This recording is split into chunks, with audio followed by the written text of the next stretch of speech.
Jake Morrison stared at the empty space where his brother Danny used to sit. The pilot chair next to him was covered in blood, and the control panel sparked with broken wires. The bridge of the UES Wanderer looked like a war zone, which it was. "Commander, we've got movement on the alien ship," said Lisa Chen, the only other crew member still alive. Her voice shook as she spoke into her headset. "Life signs show one survivor." Jake's hands gripped his rifle tighter. The Zalani ship floated dead in space, its hull cracked open like an egg. His crew had fought hard to stop it, but the cost was too high. Danny was gone. So were Martinez, Cooper, and 6 others. Good people who would never see home again. "Sir, what are your orders?" Lisa asked. Jake stood up slowly. His body hurt everywhere, and his left arm was bleeding through his uniform. But he was alive, and there was still one alien breathing on that ship. One of the monsters who had killed his little brother. "I'm going over there," Jake said. "Commander, that's not safe. We should wait for backup." "No." Jake's voice was cold as ice. "I'm ending this now." Jake put on his spacesuit and grabbed his weapons. The airlock hissed as it opened, and he floated across the dark space between the 2 ships. The Zalani vessel was huge, maybe 3 times the size of the Wanderer. Its metal was black as night, with strange symbols carved into the hull. He found a hole in the side and pulled himself through. The ship's air was still good, so he took off his helmet. The walls were covered in a blue slime that glowed softly. Everything smelled like flowers and metal. Jake moved through the empty hallways, with his rifle ready. His boots made no sound on the soft floor. Room after room was empty or filled with dead aliens. The Zalani looked like tall, thin humans with blue-silver skin and big black eyes. Their blood was purple and covered the walls. He found the medical bay deep inside the ship. The door was half open and he could hear something moving inside. Jake raised his rifle and stepped through. In the corner, behind a broken table, was the last Zalani. She was smaller than the others, maybe the size of a human woman. Her blue skin was cut and bruised, and purple blood ran down her face. When she saw Jake, she pressed herself against the wall. "Please," she said in English. Her voice was soft and scared. "Please don't hurt me." Jake stared at her. He had never heard a Zalani speak his language before. In all the battles, all the fights, they had never tried to talk. They just killed and destroyed. "You speak English," he said, keeping his rifle pointed at her. "Yes, I learned from the humans. From the humans." She looked down at the floor. "I am not a soldier. I am a scientist." "A scientist who helps killers," Jake said. His finger moved to the trigger. "Your people destroyed 5 human colonies. You killed thousands of innocent people." "I know." Tears ran down her blue cheeks. "I know what they did. What we did. But I never wanted this war." Jake laughed, but there was no joy in it. "You never wanted war? Then why are you here? Why did you come to kill more humans?" The alien woman lifted her head and looked at him. Her eyes were huge and filled with sadness. "My name is Lyra. I came here to stop the killing, to find another way." "Another way?" Jake stepped closer, his rifle still aimed at her heart. "The only way to stop your people is to kill them all." "No," Lyra said quickly. "There is another way. I can prove it. I can show you." "Show me what?" Lyra reached slowly into a bag next to her. Jake's finger tightened on the trigger, but she only pulled out a small device. It lit up and showed pictures in the air. "These are my people," she said. The pictures showed Zalani families, children playing, old ones sitting together. "We are dying, Jake Morrison. Our children are born sick and die young. In 50 years, there will be no more Zalani." "Good," Jake said, but his voice was quieter now. "No, not good. Because we found out that human genes can save us. Mixed children, half human and half Zalani, are healthy and strong. They don't get sick like pure Zalani do." Jake stared at the pictures. Some showed children who looked part human, part alien. They were beautiful in a strange way. "So you want to kidnap our people and use them for breeding," he said. "No." Lyra shook her head hard. "That is what the military wants. But I believe there is a better way. Willing partners. Love, not force. Families chosen, not taken. Jake felt his anger burning in his chest. My brother is dead because of you. My crew is dead. And you want to talk about love? I am sorry for your loss, Lyra said softly. I have lost family too. My mate and our child died of the sickness. I know the pain you feel. You know nothing about my pain. Then kill me, Lyra said. She closed her eyes and waited. But before you do, know this. There is a fleet coming to Earth. Hundreds of ships. They will take what they need by force. Unless what? Lyra opened her eyes and looked at him. Unless I can show them proof that willing cooperation works, that there is hope without war. Jake stood there for a long moment, his rifle heavy in his hands. Danny's face flashed in his mind. His little brother, always making jokes, always believing the best about people. What would Danny say? Don't kill me, human, Lyra whispered. I can give you a family. Not just children, but a future where both our peoples can live. Jake looked at this broken alien woman who claimed she could save 2 entire species. It sounded impossible. It sounded crazy. But something in her eyes made him believe she was telling the truth. Slowly, he lowered his rifle. If you're lying to me, he said. If this is some kind of trick. It is not, Lyra said. I swear on the memory of my lost family it is not. Jake helped her to her feet. She was lighter than he expected, and her skin was warm to the touch. What's your plan? He asked. First we must reach Earth before the fleet does, Lyra said. Then we must prove that love is stronger than war. Jake looked around the ruined medical bay, then back at Lyra. He was about to make the biggest gamble of his life. For Danny. For all the people who would die if the fleet reached Earth. All right, he said. Let's go save the world. Jake helped Lyra back to the Wanderer. She moved slowly, still hurt from the battle. Lisa Chen stared with wide eyes when she saw the alien woman. Commander, what are you doing? Lisa asked. That's one of them. Her name is Lyra, Jake said. She's going to help us. Help us? Sir, she's the enemy. Jake looked at Lisa, then at Lyra, who stood quietly by the door. The enemy is coming to Earth with hundreds of ships. She's our only chance to stop them. Lisa shook her head but said nothing more. She helped Jake get Lyra to the medical bay. While Jake worked on the ship's engines, Lyra rested and healed. The Wanderer was damaged, but could still fly. 3 days later, they were moving toward Earth. Jake found Lyra in the small laboratory they had set up for her. She was looking at human blood samples under a microscope. What do you see? He asked. Amazing things, Lyra said without looking up. Human genes are so different from ours, so strong and wild. When they mix with Zelani genes, they create something beautiful. She showed him pictures on her computer. The mixed genes looked like tiny dancing lights, spinning and joining together. People think humans are primitive, Lyra continued. But you are not. You are the key to our survival. Jake sat down next to her. Tell me about your family. Lyra's hand stopped moving. She was quiet for a moment. My mate was named Kale. He was kind and gentle. He loved to grow flowers in our garden. Our child was a girl named Zara. She had his eyes and my stubborn spirit. What happened to them? The sickness took them when Zara was only 3 years old. First Kale, then our daughter. I held her as she died. Lyra wiped her eyes. That is when I decided to find a cure, when I learned about humans. How did you learn English? We captured some of your people during raids. I was ordered to study them.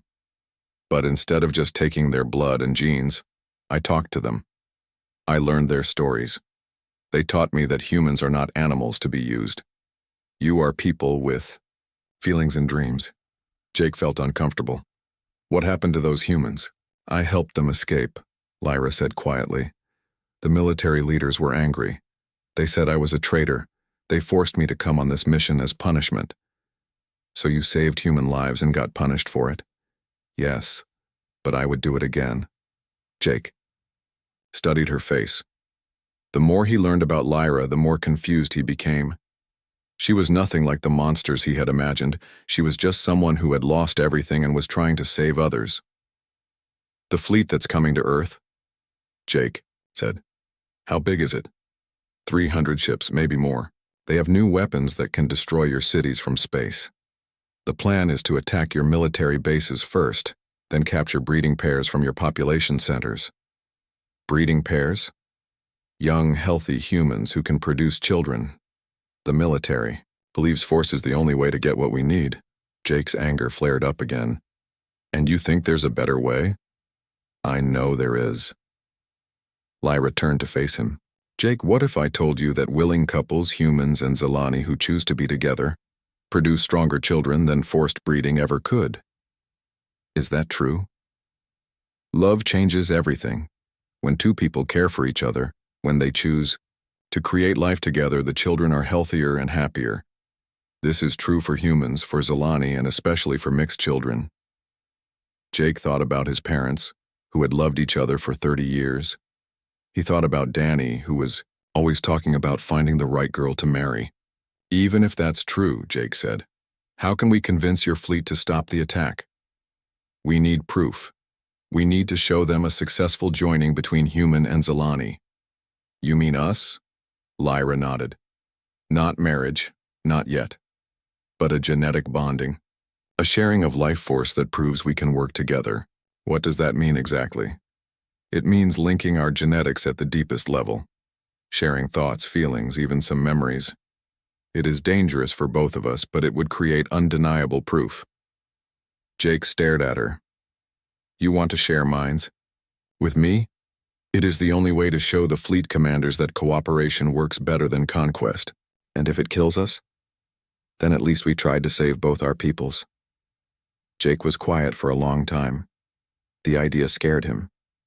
Sharing his mind with an alien, even one he was starting to trust, seemed impossible. "There's something else," Lyra said, softly. "The bonding process, if it works, would allow us to have children together. Real children, not laboratory experiments. Children that would be both human and Zelani. Children that would be the first of a new kind of people. Bridge builders between worlds." Jake looked out the window at the stars rushing past.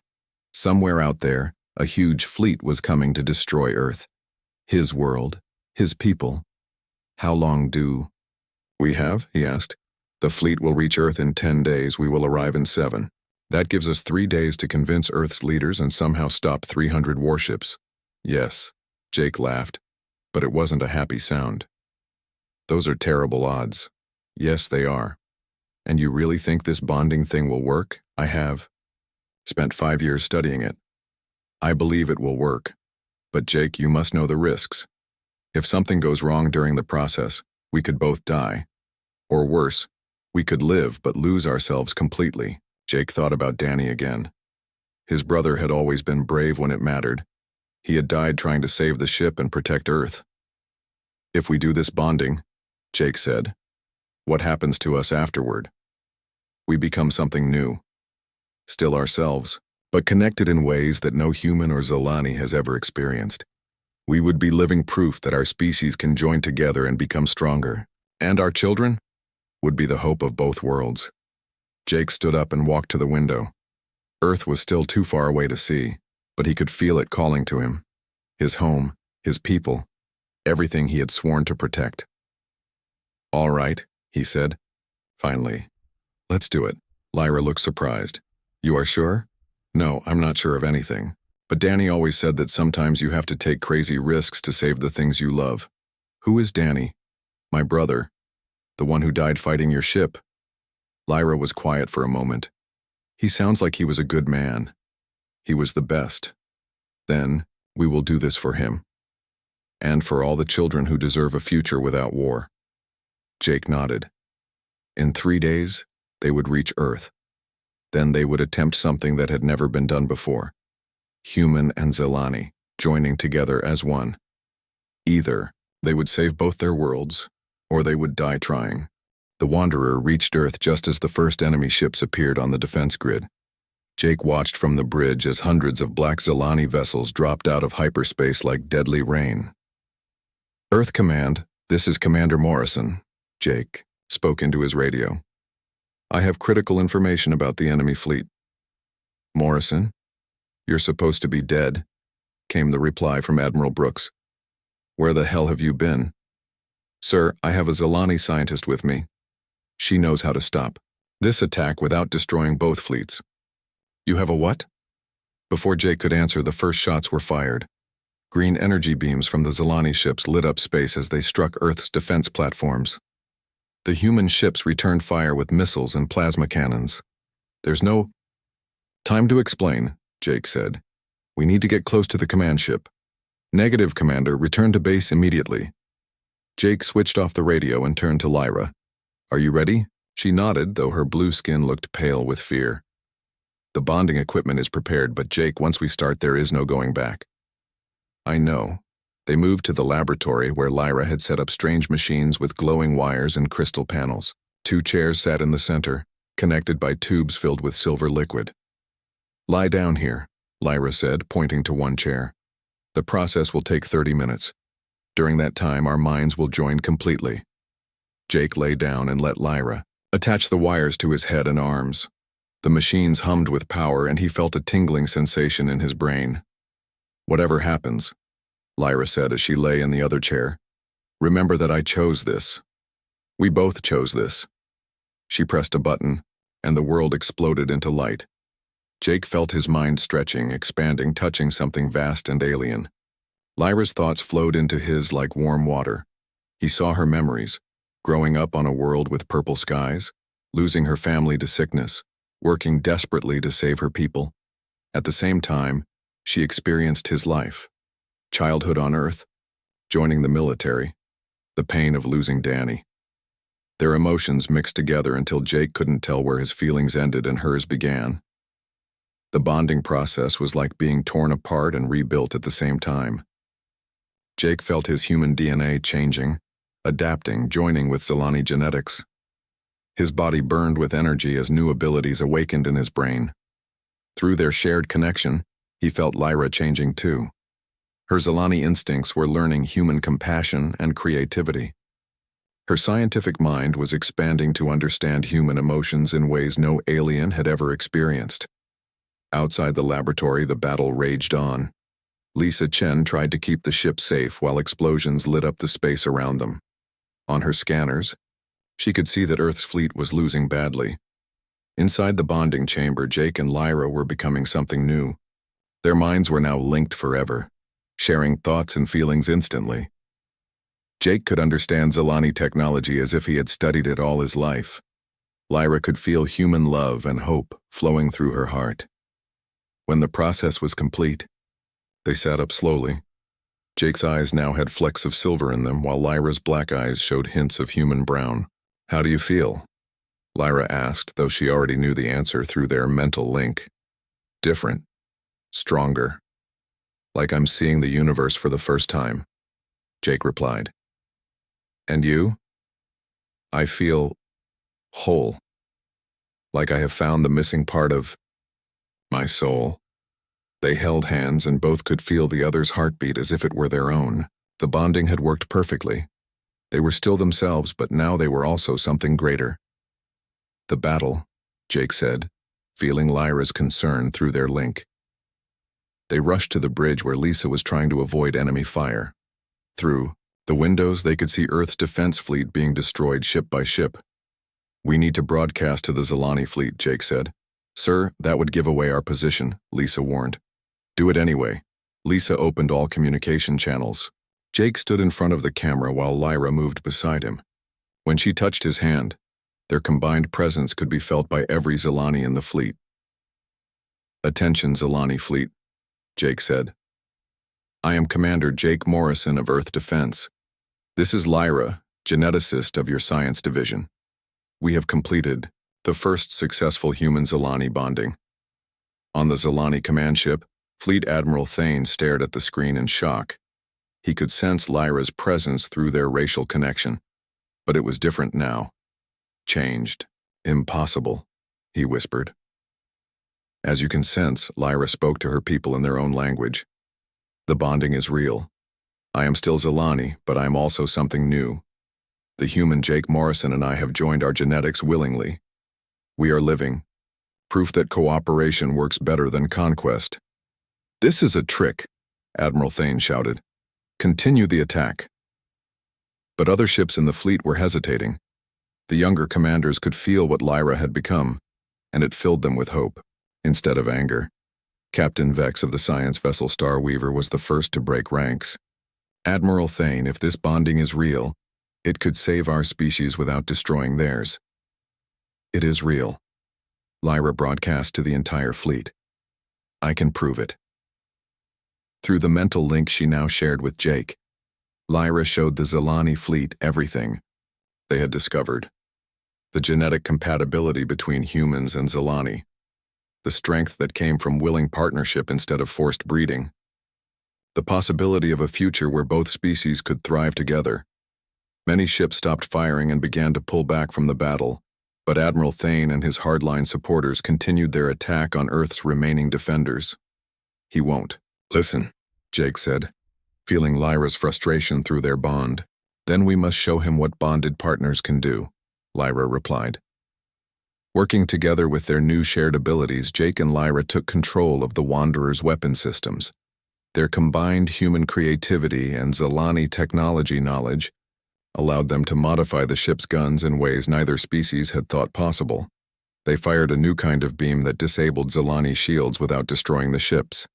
One by one, Admiral Thane's remaining vessels found themselves helpless but unharmed. This is how humans fight when they choose mercy over revenge, Jake broadcast to the Zilani fleet. We could destroy you, but we offer partnership instead. Admiral Thane's ship was the last one with working weapons. In his anger, he turned his guns on the Wanderer, determined to kill the human-Zilani pair he saw as traitors to both species. The energy blast tore through the Wanderer's hull. Jake threw himself over Lyra as the ship exploded around them. Burning metal fell like rain, and Jake felt his body breaking under the impact. "Jake!" Lyra screamed as he collapsed in her arms, his blood spreading across the floor. Through their bond, she could feel his life fading away, but she could also feel something else, the new genetic pattern they had created together. It was still incomplete, still fragile, but it might be enough to save him. "Stay with me," she whispered, using all her scientific knowledge and their shared connection to begin an emergency healing process. As Jake lay dying, Lyra made the choice that would change both their species forever. She began to transfer some of her own life force into his body, completing the genetic bonding in a way that had never been attempted before. The process was incredibly dangerous. Both of them could die. But as Jake's eyes started to close, Lyra knew she had to try. Around them, the battle had ended. Zilani and human ships floated in space, waiting to see if the first bonded pair would survive to lead them into a new future. Jake woke up in a hospital bed on Luna Station. Sunlight from Earth streamed through the window, but something was different. He could see colors that had no names, and his hearing picked up sounds from 3 rooms away. "You're awake," Lyra said softly. She sat beside his bed, holding his hand. When their skin touched, Jake felt her relief and joy flowing through their bond like warm honey. "What happened to me?" he asked. "Everything feels more. I saved your life by completing our genetic bonding. But the process changed both of us more than we expected." Lyra squeezed his hand gently. "We are no longer fully human or fully Zilani. We are something new." Jake sat up slowly, testing his new body. He felt stronger than ever before, but also different in ways he couldn't explain. Through their mental connection, he could sense Lyra's thoughts and emotions as clearly as his own. "How long was I unconscious?" 6 months. The doctors weren't sure you would wake up." Jake looked out the window at Earth, hanging like a blue jewel in space. "What happened after the battle?" "Many things," Lyra said, and Jake could feel her memories flowing to him. The Zilani fleet split in half. Admiral Thane and his hardliners returned to our home system, calling us traitors. But Captain Vex and 60 other ships stayed to begin peace talks with Earth. And us? We became the bridge between worlds. Earth's leaders needed someone who could understand both species. The Zilani needed proof that cooperation was possible. Through their bond, Jake experienced the past 6 months through Lyra's memories. Endless meetings with politicians and scientists, fear and anger from both species, hope slowly growing as the first volunteer couples came forward to attempt human-Zilani partnerships. "Show me," he said. Lyra helped him get dressed and they walked through Luna Station together. The medical facility had been expanded into a full research center. In the laboratories, human and Zilani scientists worked side by side, studying the genetic bonding process. "The first generation has been born," Lyra said as they entered a nursery. Jake stopped breathing. In cribs around the room were babies that looked like perfect blends of both species. They had human faces with subtle Zilani features, and their eyes held an intelligence that seemed beyond their age. "They're beautiful," Jake whispered. A nurse named Carol picked up one of the babies, a little girl with copper hair and silver-flecked eyes. "This is Emma. Her parents are Lieutenant Ryan Clark and Zira, a Zilani engineer." Jake held the baby carefully. Through his enhanced senses, he could feel her unique genetic pattern. She was healthy and strong, carrying the best traits of both species. "How many couples have volunteered?" he asked. 47 human Zilani pairs," Lyra replied, "and more asked to join the program every day." As they toured the station, Jake met some of the mixed couples. Ryan and Zira showed him pictures of their home on New Mars, where they were building the first integrated colony. Dr. Kevin Hayes and his Zilani partner Mira were working on new medical techniques that combined both species' knowledge. But Jake also sensed fear and anger in some of the humans they passed. Not everyone accepted the new reality. "There have been problems," Lyra confirmed, reading his thoughts. "Extremist groups on both sides consider the mixed families to be abominations. We've had to increase security." That night, in their shared quarters, Jake and Lyra tried to understand what they had become. Their genetic bonding went far deeper than anyone had imagined. They could share thoughts instantly across any distance. Jake could instinctively understand Zilani technology, while Lyra had gained human creativity and emotional range. "Are you happy?" Jake asked as they sat looking at Earth through their window. "Happy is too small a word," Lyra replied. "I feel complete for the first time since I lost my first family, but I also feel the weight of responsibility. We are the example that both species look to." "No pressure there," Jake said with a smile. "Indeed." Lyra leaned against his shoulder. "Jake, there is something else we must discuss. The bonding has made it possible for us to have children of our own." Jake felt his heart race. Through their connection, he could sense Lyra's desire for a family, mixed with fear about bringing a child into such an uncertain world. A child who would be even more integrated than the first-generation babies, he asked. "Yes. Our offspring would carry the complete bonding pattern that we share. They would be truly the first of a new kind of person." Jake thought about his brother Danny, who had always wanted to be an uncle. He thought about the children in the nursery, innocent and beautiful, representing hope for two species. "I want that," he said finally. "I want a family with you." Lyra smiled, and Jake felt her joy through their bond. "Then we will have to survive what is coming." "What do you mean?" Lyra's expression grew serious. "The extremists are planning something, both human hate groups and Zilani hardliners. Our intelligence suggests they may try to attack the mixed families or the research station. They would kill children to stop the bonding program. Fear makes people do terrible things. Some humans see us as alien contamination. Some Zilani see us as race traitors. They believe destroying us will preserve the purity of their species." Jake felt anger rising in his chest, but Lyra's calm presence through their bond helped him control it. This was bigger than his personal feelings. "What's our plan?" he asked. "We continue the research and protect the families. In 3 months, we begin the first phase of colonization. New Haven will be a world where mixed families can live safely while we work toward full integration of both species. And if the extremists attack before then we fight to protect what we've built." Jake nodded. Through their bond, he could feel Lyra's determination matching his own. They had created something beautiful and important. The mixed children, the volunteer couples, the hope for a future without war between species. There's something else, Lyra said quietly. I've been having dreams about our child, visions of what they might become. Good dreams or bad dreams? Different dreams. Our child would be more than either of us can imagine. The complete bonding we share would be natural for them from birth.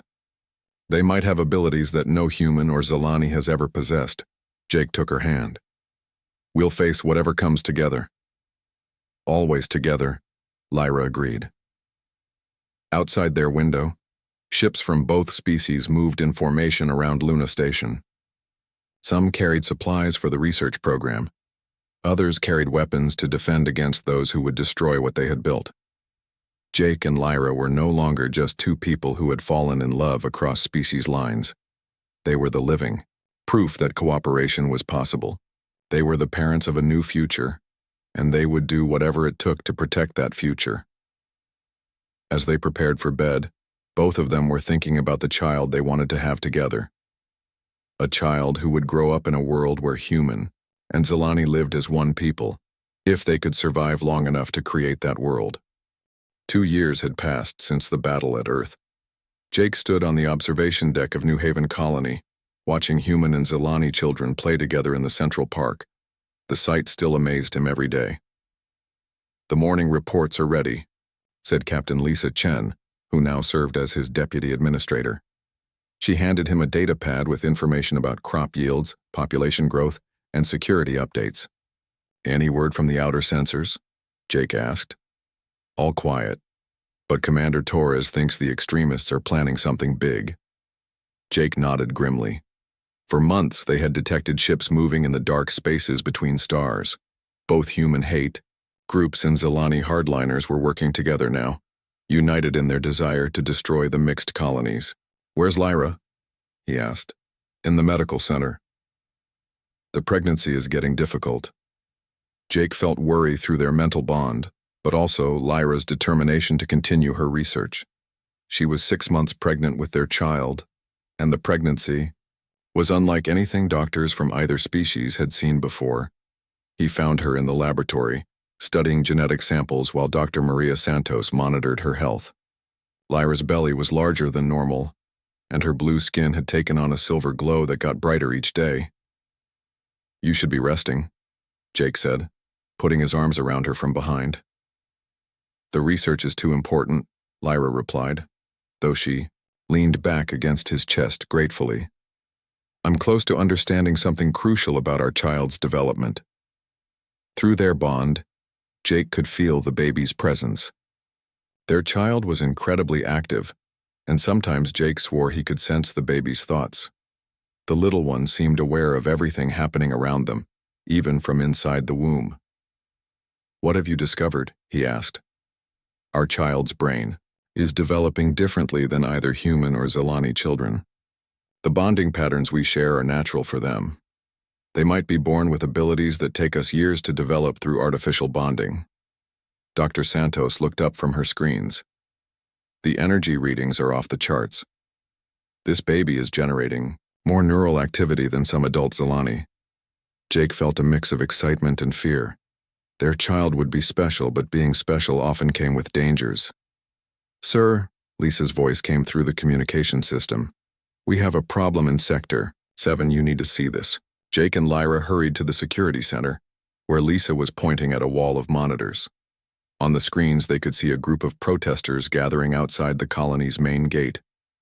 Humans and Zilani stood together, holding signs that called the mixed family's abominations and genetic pollution. How many? Jake asked. About 200 and more are arriving, Lisa reported. Some of them are armed. Through the cameras, Jake could see familiar faces in the crowd. Senator Robert Kane, who had opposed the bonding program from the beginning. Admiral Thane, the Zilani commander who had tried to destroy them during the battle at Earth. Other politicians and military officers from both species.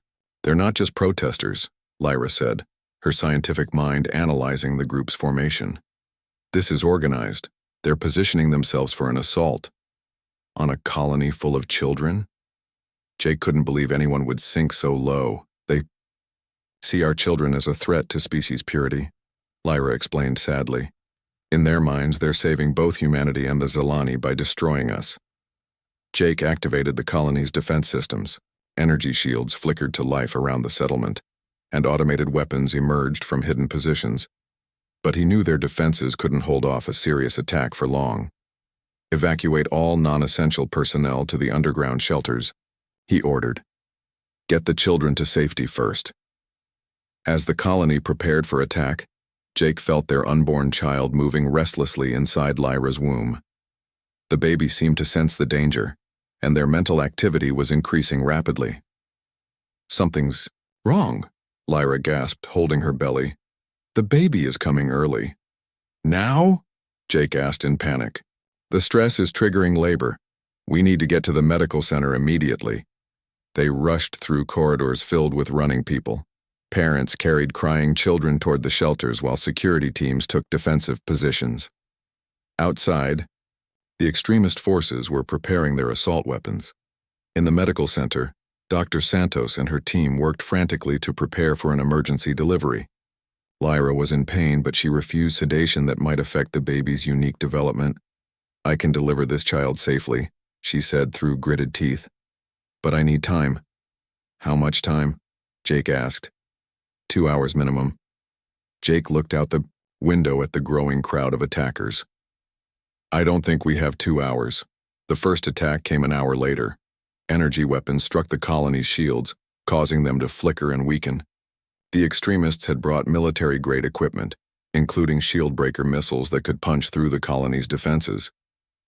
Shields at 60% and falling, Lisa reported over the communication system. They're concentrating fire on the medical center. In the delivery room, Lyra was struggling with the most difficult birth any doctor had ever witnessed. The baby's enhanced genetics were making the process incredibly complex and dangerous. I can see the child's head, Dr. Santos said. But the energy readings are spiking dangerously. Jake held Lyra's hand, feeling her pain through their bond. But he also felt something else, their child's consciousness, growing stronger by the minute. The baby was aware, intelligent, and somehow trying to help with their own birth. The shields are failing. Lisa's voice crackled through the speakers. They're breaking through the outer perimeter. Explosions shook the medical center as the extremist forces invaded the colony. Jake could hear gunfire in the corridors as his security teams fought desperately to protect the evacuees. I have to go help them, Jake said, starting to rise. No, Lyra gasped, gripping his hand tighter. The baby needs both of us here. Our child is trying to be born, but they need our combined strength to survive. Jake felt it then through their mental bond. Their unborn child was indeed conscious and aware. The baby was using their own developing abilities to help with the birth process, but it was taking enormous energy. How is that possible? Dr. Santos asked, staring at her readings in amazement. Our child is already bonded to both of us, Lyra explained between contractions. They're drawing strength from our connection to survive this traumatic birth. The fighting was getting closer. Jake could hear explosions just outside the medical center as the extremists pushed toward their target. They wanted to kill Lyra and the baby, destroying the most advanced example of human-Zilani bonding ever achieved. Sir, we can't hold them much longer, came Lisa's desperate voice over the radio. Just then, something impossible happened.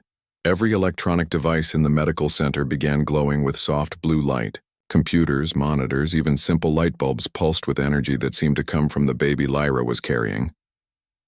What's happening? Dr. Santos asked in wonder. Through their bond, Jake felt their child's consciousness reaching out, touching every system in the colony. The baby was trying to help, using abilities that no one had dreamed were possible. The colony's shield suddenly strengthened, glowing brighter than ever before. The defensive weapons began firing with perfect accuracy, targeting the extremist attackers with impossible precision. The systems are operating beyond their design limits, Lisa reported, her voice filled with awe. It's like the entire colony has become intelligent. Jake realized what was happening. Their unborn child, with genetics that combined the best of both species and the complete bonding pattern that he and Lyra shared, was using their developing psychic abilities to defend their home. "Push now," Dr. Santos told Lyra. "The baby is ready." With one final effort supported by Jake's strength through their bond and guided by their child's own consciousness, Lyra delivered the most extraordinary baby either species had ever seen. The wee child was beautiful, with features that perfectly blended human and Zilani traits, but most amazing were their eyes, which held an intelligence and awareness that seemed almost adult. As soon as the baby was born, the colony's systems returned to normal. The enhanced shields faded, the weapons stopped their impossible accuracy. But it didn't matter anymore. Outside, the extremist forces were retreating in confusion and fear. They had come to destroy an abomination, but they had witnessed something that challenged everything they believed about the limits of consciousness and evolution. Jake held his newborn son, feeling the child's calm, aware presence through their family bond. "Hello, Alex," he whispered. "Welcome to the universe." The baby looked up at him with eyes that seemed to understand everything, then made a soft sound that Jake somehow knew was a greeting in return. Their son was born, the first child of the new bonded generation. And somehow, Jake knew that Alex would help lead both species into a future that none of them could yet imagine. 5 years later, Jake stood in the central plaza of New Haven City, watching Alex play with his friends. The small settlement had grown into a thriving metropolis with over 50,000 residents from both species. Alex was now 5 years old, and his abilities continued to amaze everyone around him. He could communicate with both humans and Zilani in their native languages, understand complex technology just by touching it, and somehow sense the emotions of everyone nearby. "Daddy, look what I can do," Alex called out, holding up a broken communication device. As Jake watched, the device began glowing softly, and within moments it was working perfectly again. "That's wonderful, son," Jake said, though he exchanged a worried glance with Lyra. Their child's abilities were growing stronger every day, and they weren't sure what it meant for his future. "The genetic plague has been completely eliminated from the Zilani population," Dr. Santos reported as she joined them in the plaza. "The last of the sick children were cured yesterday using the medical techniques we developed from studying bonded families." Jake felt relief wash through him. When Lyra had first asked him not to kill her, she had promised to give him a family. Instead, she had given him something far greater, a future where both species could thrive. "How many mixed families are there now?" he asked. "Over 2,000 couples across 37 colonies," Dr. Santos replied. "And more volunteer every month. The fear is finally fading." It was true. The extremist attack on New Haven 5 years ago had backfired completely. When news spread that an unborn child had defended the colony using impossible abilities, many people began to see the bonded families as miraculous, rather than threatening. "Alex is different from the other bonded children," Lyra said quietly, watching their son help a Zilani girl repair her toy with just a touch. His connection to technology, his awareness of others' emotions, his ability to heal things that are broken. "He's the next step in evolution," Jake agreed. "But what kind of life will he have?" Their question was answered that evening when Admiral Brooks visited from Earth Command. The old officer looked tired but hopeful as he sat in their living room, watching Alex draw pictures of spaceships that didn't exist yet. "We want to propose something," Admiral Brooks said. "Earth and the Zilani Council are planning the first joint exploration mission to the Andromeda Galaxy. We want your family to lead it." Jake and Lyra looked at each other in surprise. Through their bond, they shared the same thought. It was a tremendous honor, but also incredibly dangerous. "Why us?" Jake asked. "Because you've proven that cooperation works better than conflict. The exploration ship will have mixed crews, bonded families, children like Alex who represent our combined future. You two are the symbols of what we can achieve together." Alex looked up from his drawing. "I want to go see the new galaxy," he said simply. "There are people there who need help." "People?" Lyra asked, kneeling beside her son. "How do you know there are people in Andromeda?"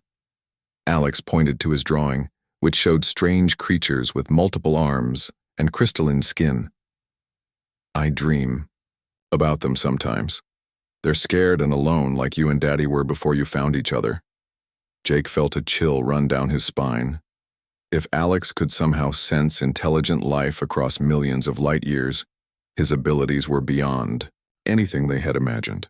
The mission would take 10 years, Admiral Brooks explained, but it would establish humanity and the Zilani as a unified spacefaring civilization.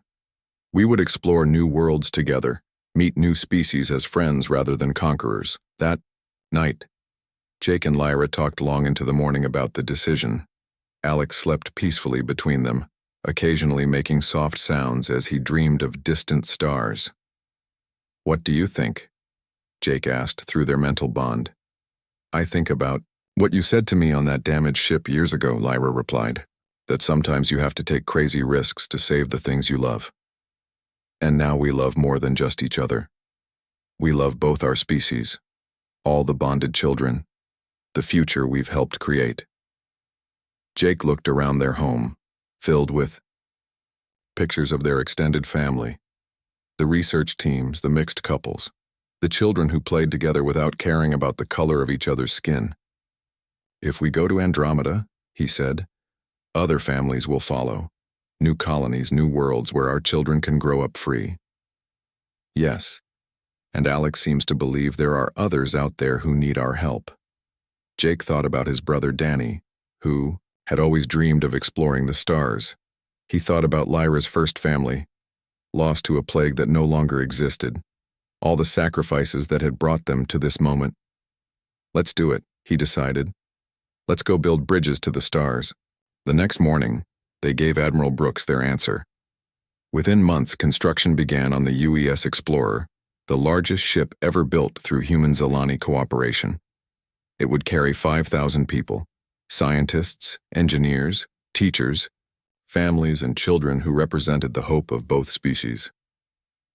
On the day of departure, Jake stood on the ship's bridge beside Captain Lisa Chen, who would serve as their military commander. Through the viewing ports, he could see New Haven City far below, with Earth hanging like a blue marble beyond it. "Are you ready for this?" Lisa asked. "As ready as anyone can be for a journey into the unknown," Jake replied. Lyra joined them, carrying Alex, who was now old enough to understand the magnitude of their adventure. Their son looked out at the stars with eyes full of wonder and excitement. "Tell me the story again," Alex asked, as he did every night before bed. "Which story?" Lyra asked, though she already knew. "About how Daddy almost killed you. But you asked for a family instead." Jake smiled. "Well, once upon a time there was a war between two species who were afraid of each other." As he told the story, Jake thought about how far they had come. Lyra had kept her promise. She had given him a family, not just Alex, but an entire civilization of bonded people who proved that love was stronger than fear. The Explorer's engines came online, and Jake felt the ship beginning to move. Behind them, Earth and the Zilani, homeworld, were now allies instead of enemies. Ahead of them lay the Andromeda Galaxy, full of mysteries and new possibilities. And they all lived happily ever after. Alex finished the story himself. "Not ever after," Jake corrected gently. "Happily ever forward. There are always new adventures, new friends to make, new problems to solve together." "I can't wait," Alex said, pressing his face against the viewing port as the stars began to streak past. Jake put his arm around Lyra, feeling their bond as strong as ever after all these years. Their son was right to be excited. Somewhere in Andromeda, there were probably other species who needed to learn what they had discovered, that differences could be strengths, that strangers could become family, that love really could conquer fear. The human Zilani exploration fleet jumped to hyperspace, carrying Jake's family and thousands of others toward whatever wonders awaited them in the stars. Behind them, two species lived in peace. Ahead of them, infinite possibilities stretched across the universe. And in the ship's nursery, bonded children from dozens of families played together, preparing to be the ambassadors of cooperation to whatever new civilizations they would encounter. Lyra had been right all those years ago. She could give Jake a family.